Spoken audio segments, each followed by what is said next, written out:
Alright, so good day, students. Welcome to our subject, which is Introduction to Philosophy of the Human Person.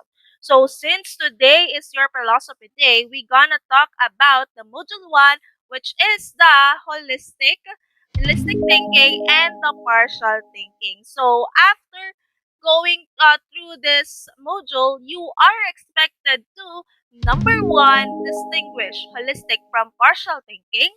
Number 2, realize the value of doing philosophy and doing reflection to have a holistic perspective. So these are the set of objectives that we need to accomplish after going through this module. So I'll expect class na just sit back, relax, and just enjoy our session for today. So for today's session, I've prepared a situation and a question pertaining to a doctor and a patient. So, this is the situation. Basahin natin, no? Sabi dito, a girl went to a hospital because she experiencing on and off moderate severe stomach pain for almost 1 week. So the doctor keeps asking questions about the activities of the girl before the pain started. The question is, why the doctor keeps asking questions? Bakit kaya yung mga doktor, no, kapag tayo ay check up, kasi may masakit sa atin or may nararamdaman tayo, bakit sila talong na talong sa atin? No? So, to have this follow-up question, sabi rin dito, okay, the follow-up question, do you think asking question to the patient helps the doctor? And how do you say so? Okay, I know may mga naiisip na kayong mga sagot regarding to that question. And because of that, 'di ba, masasabi natin na nakakatulong ang pagtatanong to know the illness of the patient. And of course, yung mga questions na yon, this will serve as a basis to determine the real cause of severe pain ng isang pasyente. And with that, 'di ba, alam naman natin, it will give an appropriate medication. So, in connection to that, same thing to us.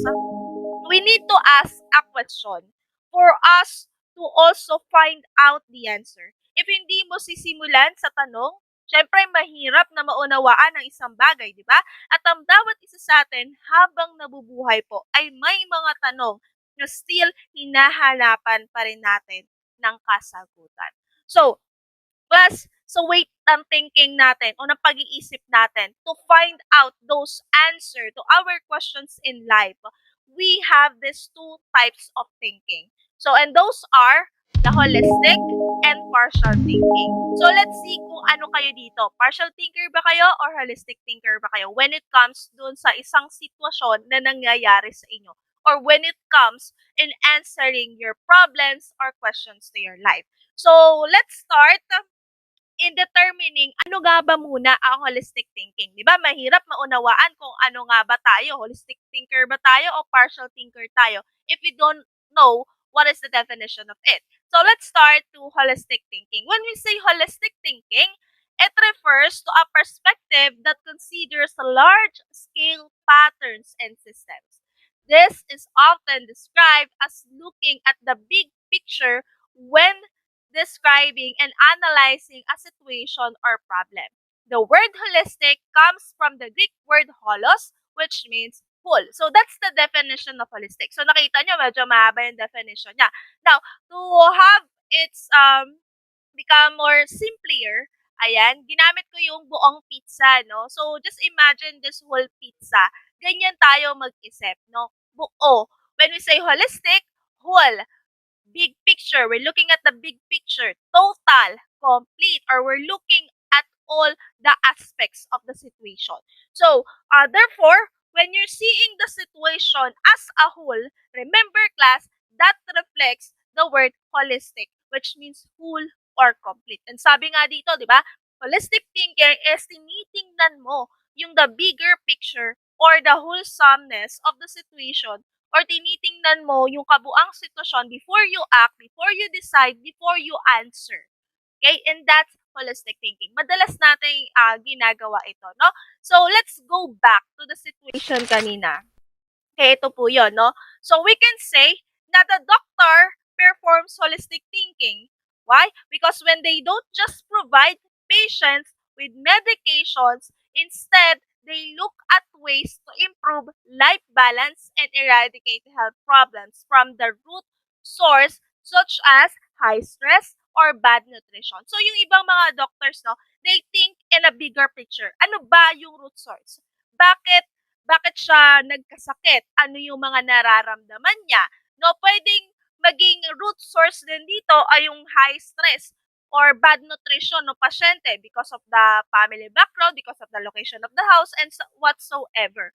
No? So, ayan, puwedeng yung environment niya, yung puwedeng makaapekto sa kanya kung bakit siya nagkakasakit. So, the doctor, in that way, the doctor will find out the answer and understand kung bakit gano'n yung patient niya. Kasi tinitingnan niya po yung kabuuhang sitwasyon ni patient, including the environment, including the family background, including the symptoms, including kung saan bang parte masakit o saang parte ng katawan masakit yung pasyente, no?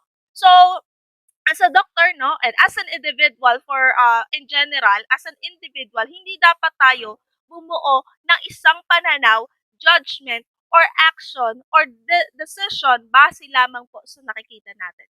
Dapat iproseso muna natin yung mga information using our mind, body, and feeling. And therefore, that reflects the word holistic thinking. Okay? That's holistic thinking.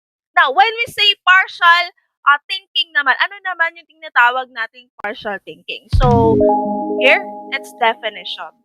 When we say partial thinking, it focuses on specific aspects of a situation. So, specific aspects.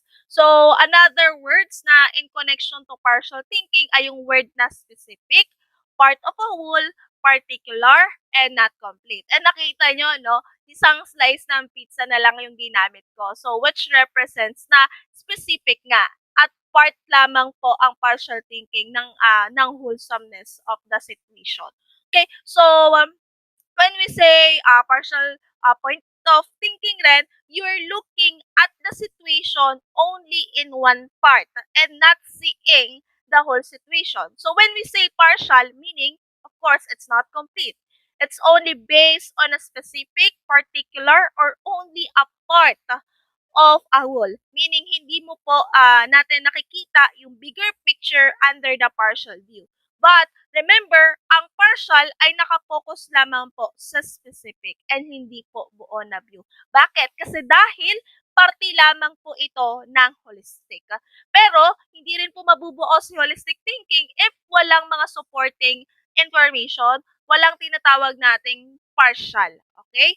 So, kaya nga, if you're making judgment, base lamang po sa nakikita mo at pinaninimulaan mo without further interrogation and analysis of it. Therefore, you're a partial thinker. So, ano lang, one-sided lang yung tinitingnan mo. Kung ikaw isang tipo ng tao na one-sided lang, isang sitwasyon, isang parte lang ng sitwasyon ang tinitingnan mo, well, partial thinker ka. Well, kung ang tinitingnan mo naman ay both sides, kaliwat kanan, and the wholesomeness of the situation, therefore, you perform this holistic thinking. Okay? So, gamitin po natin yung situation kanina in this partial thinking. So, sabi dito, doctors often focus on a specific set of symptoms to determine the cause of a patient's illness. Once a particular cause has been identified, then the doctor prescribes the appropriate medicine and other treatments to address the illness. So, yun nga, there are times na gano'n, no? May mga doctors or may mga individual that they only focus dun sa specific symptoms, dun lang sa nararamdaman ng pasyente nila without going no further dun sa iba pang mga reasons like family background, environment, or location ng house ni patient. Kasi di ba may mga times na malaking factor din po iyon, di ba? And in that way, yung doctor or yung individual na tinutukoy ko ay isang partial thinker. Okay. So, to sum it up, I know, are still with me pa ba? Nandito pa ba kayo? Nakikinig pa rin ba? So, to sum it up, when we say holistic, it means full, complete, and looking at the bigger picture. So, you are a holistic thinker if you look at the bigger picture of the situation or the wholesome or the wholesomeness of the situation before you make actions and decisions. While partial view naman means part of the whole, meaning to say, specific and particular. You are a partial view thinker if you're just looking at specific and one-side aspect ng isang situation. No? Katulad na lamang po nito, no? Ayan. Katulad na lamang po niya, no? Yung square, it represents holistic. While yung dot na nasa gitna, it represents partial. Since ang partial is just a specific and it is just a part of holistic thinking. So most of our philosophers, no, they looking at the bigger picture and mas madalas po nilang gamitin ng holistic perspective to find out answers to their big questions in mind, no? Now, after this, in connection to holistic thinking, apparently, nagkakaroon din po tayo ng tinatawag na reflection or what we so-called philosophical reflection. So when we say reflection, it has something to do with this definition. So it requires a person to be willing to examine one's thoughts, feelings, and actions and to learn more about one's life and experiences. One can reflect on almost any subject. So that's the definition of reflection. So para mas maunawaan natin ang salita reflection, I have here some set of questions. So this is the questions. What do you consider before doing these actions or before doing these things? So first is buying things. Ano yung kino-consider ninyo when you buy things?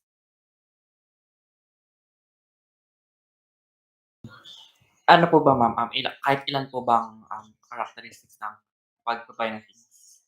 Yes, as long as you can explain it to me. Sige. Sa ano po, ma'am, kapag ako po kasi nagba-buy ng mga bagay, first tinitignan ko po muna is yung quality ng product. Kung magtatagal po ba siya or hindi. Then, second po is yung aesthetics, yung kung ano po yung itsura niya. Ganun, or kung yun po, ganun. Tapos, siguro po last is yung price, kung kaya po ba siya ng budget or hindi. Yun po. Okay, what a good point. Siguro ganun din yung mga bagay na i-consider ko. Any other additional pa na information? Pag ma'am, nabili ako ng mga gamit, tinitignan ko kung talagang need ko ba siya na bilhin, kung matagal ko ba siyang magagamit or sandali lang. Kung puwede namang may ibang improvise, yun na lang siguro. That maraming beses mo siyang isipin kung magagamit mo siya ng matagal para hindi sayang. Okay, tama yan. Gwanson. So, thank you for that. What a wonderful answer. And same thing dun sa answer din ni Torio. Kino-consider ko din po, ma'am, lalo na yung kung gaano ko kagusto yung bagay. Lalo katulad po ngayon masyado ko po nagugustuhan yung mga libro. Kung gaano ko po kagusto yung libro para bilhin yon or puwedeng kumuha na lang akong online. Okay, pwede rin yun. Yung kaya mo siya sobrang gusto kasi once na nabasa mo siya or meron ka ng bagay na ito, you feel satisfied and contented, no? So, isa rin yun sa mga bagay na kino-consider din natin, di ba? If dun sa bagay na yun, pag nakuha natin ito, satisfy tayo. And might as well, we are happy. Okay, so how about second question? What do you consider before doing these things when you choose your friends? Kung mamimili po ng kaibigan, tinitingnan ko po kung makakabuti po sila sa akin, tsaka good influence po ba. Kaya kung para po kaming makakatulong po sa isa't isa. Ganun. Okay, that's a good point. Siguro ganun din ako. How about you, Lace? Ano po, ma'am, when choosing friends po, pinipili ko po yung friends na kaya po akong i-support sa mga desisyon ko. Tapos kaya pong ipakita sa akin kung mali po yung mga desisyon na nagawa ko. Tsaka, gabayan po ako sa mga gagawin ko po. Okay, so parang guardian na rin yung gusto mong hanapin, no, na klase ng friend. Okay, so syempre maganda rin yung sa kaibigan na hindi ka nila ito-tolerate na gumawa ng masama. 'Di ba may mga ganong klaseng friends na ano, na porket mahilig sila mag-online games na as in one to sawa, mala deep yung datingan. Kung napanood niyo yung movie na 'yan ng Deep, ng Thai movie, na kung maglaro ng online games or mag-spend ng time ay talagang 3 days, 2 days hindi natutulog, 'no. So, kung gano'n yung friend niyo na ito-tolerate kayo na gano'n, ay, ewan ko lang kung good ba siya or magiging maganda siya sa inyo. Pero, in that way parang feeling ko ano, it's bad. Now, next, another Consider before doing these things when you started to pick food. Paano po kaya? Ayan.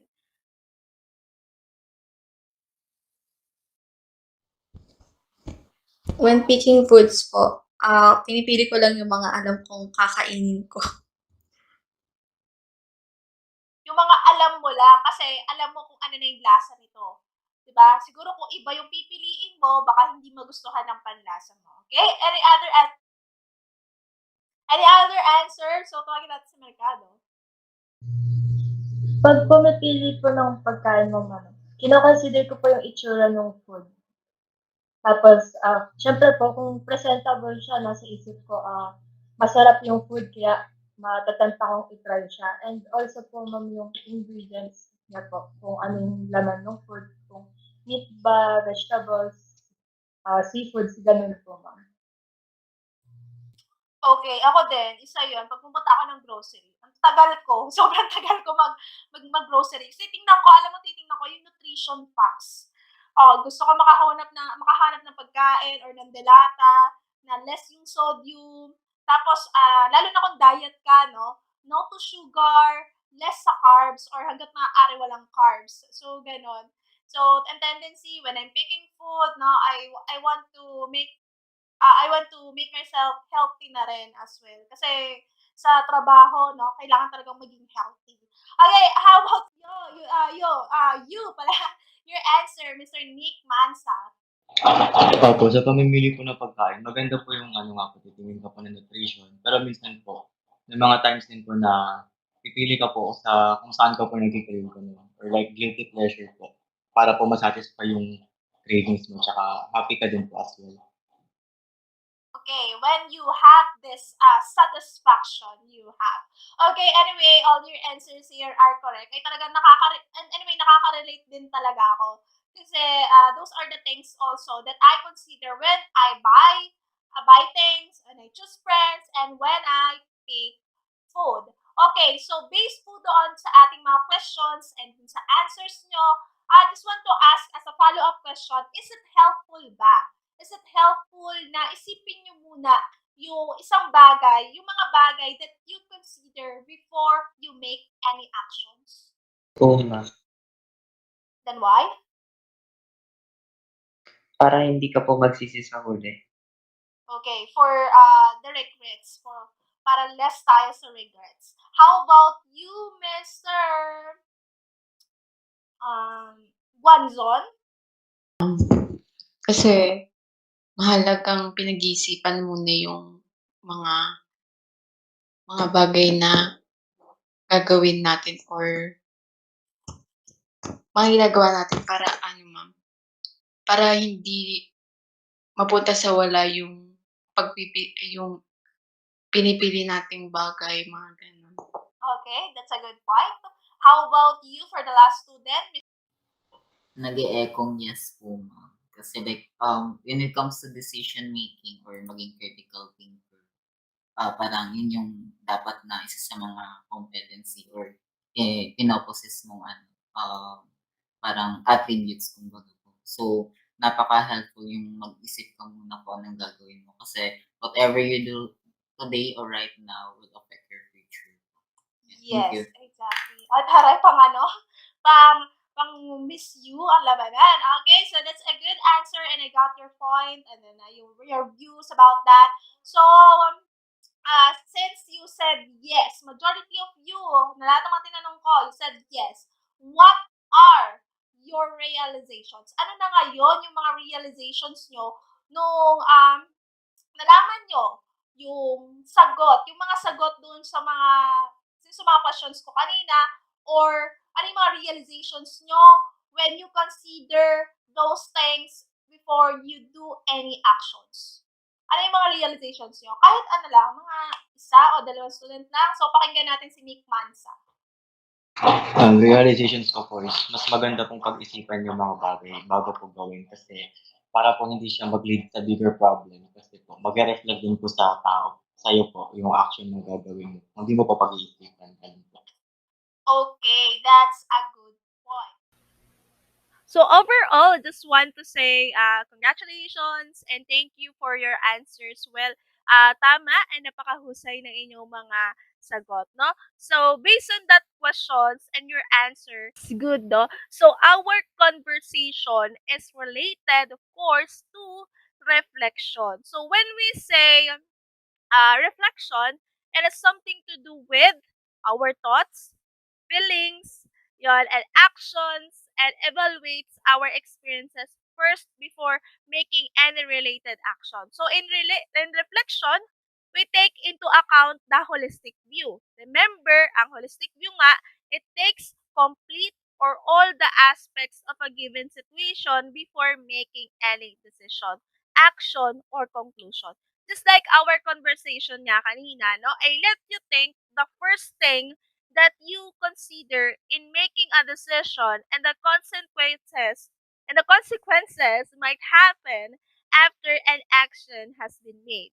And then yung second question ko naman, yung tungkol sa what are your realization, it pertains to the evaluation naman which leads you to realize of your thoughts. So, kumbaga, ang reflection ay nagaganap because of holistic thinking. Meaning, nagkakaroon nga po tayo ng realization, pagninilay-nilay at pagpapakilala ng mga natutunan at nararamdaman natin bilang isang tao. So, that's reflection. So, class, we can do po reflection before, during, and after the action. Dahil with the use of reflection, ine-examine po natin yung ating sarili yung sarili nating thoughts. Kaya magka-tribe po yung tinatawag nating holistic view and reflection. Okay? So, that's the definition of the word reflection and the concept of reflection. So, do you get it? So, if naintindihan po and you're still with me, no, makikita po talaga natin yung benefits ng having a reflection in our life. So, most of the time talaga, na-apply natin ito, yung pagkakaroon natin ng realization. So, I hope that you become mindful of your actions na po and hence you think first the consequences before you act, and I hope that you can apply it to your life talaga. So, now, class, it's your turn to do your own philosophical reflection on a concrete situation from a holistic perspective by doing this activity. So that is, let's remember and let's apply to module 1. Okay? So ayan. So before we end the session, I will leave you this quotation. Ayan, we do not learn from experience. We learn from reflecting on our experience. And that's according to John Dewey. So that ends our presentation and discussion for today. I do hope that you've learned something from me in today's lesson. So pwede nyo pong balikan ang video na ito once na nahihirapan po kayong sagutan ng ating module. Once again, that's all for today. Goodbye, class.